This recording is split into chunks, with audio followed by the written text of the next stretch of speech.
बिस्मिल्लाहिर्रहमानिर्रहीम अस्सलामु अलैकुम वरहमतुल्लाह। एक इस्लामी बहन सवाल करती हैं कि क्या हैज़ की हालत में निकाह करना जायज़ है या नहीं।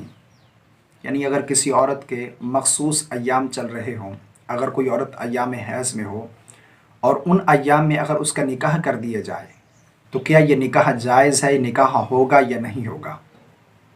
देखें, हैज़ व नफास को लेकर बहुत सारी इस्लामी बहनों में बहुत सी गलत फहमियाँ पाई जाती हैं। इस पर मैंने पहले भी एक वीडियो क्लिप जो है रिकॉर्ड करवाया है, जिसके अंदर मैंने मुकम्मल वजाहत के साथ ये बताया है कि हैज़ व नफास की हालत में औरत के लिए कौन से अमल करना हराम है और कौन से अमल करना जायज़ है। वो वीडियो आपको उम्मीद करता हूँ आई बटन में मिल जाएगी या फिर वीडियो के लास्ट में मिल जाएगी। उस वीडियो को आप ज़रूर वॉच कीजिएगा, उससे भी आपको बहुत ज़्यादा फ़ायदा हासिल होगा। यानी आपके अंदर जो गलत फहमियाँ पाई जाती हैं हैज़ व नफास को लेकर, उससे आपकी बहुत ज़्यादा गलत फहमियाँ जो हैं वो दूर हो जाएंगी। अब रहा ये मसला कि जिस तरह इस्लामी बहन पूछ रही हैं कि अगर मखसूस अय्याम में किसी औरत का निकाह कर दिया जाए तो निकाह होगा या नहीं होगा।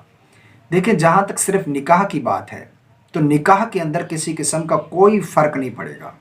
अगर किसी औरत के मखसूस अय्याम चल रहे थे, वो अय्याम हैज़ में थी और उन अय्याम में अगर उसका निकाह कर दिया जाए तो निकाह के अंदर किसी किस्म का कोई फ़र्क नहीं पड़ेगा, निकाह हो जाएगा। लेकिन निकाह के बाद जो मियाँ बीवी के ताल्लुकात हैं, जो रिलेशन है, यानी हैज़ वाली औरत के साथ जिमा करना हराम है, ये सख्त गुनाह है।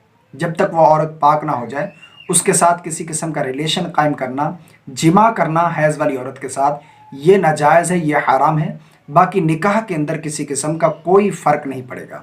बाकी हैज़ व नफास के मुतालिक जो मसाइल हैं उस पर ये वीडियो ज़रूर वॉच कीजिएगा। दुआ है कि अल्लाह रब्बुल आलमीन हम सब को शरई मसाइल जानने की तौफीक अता फ़रमाए। आमीन। अस्सलामु अलैकुम व रहमतुल्लाह।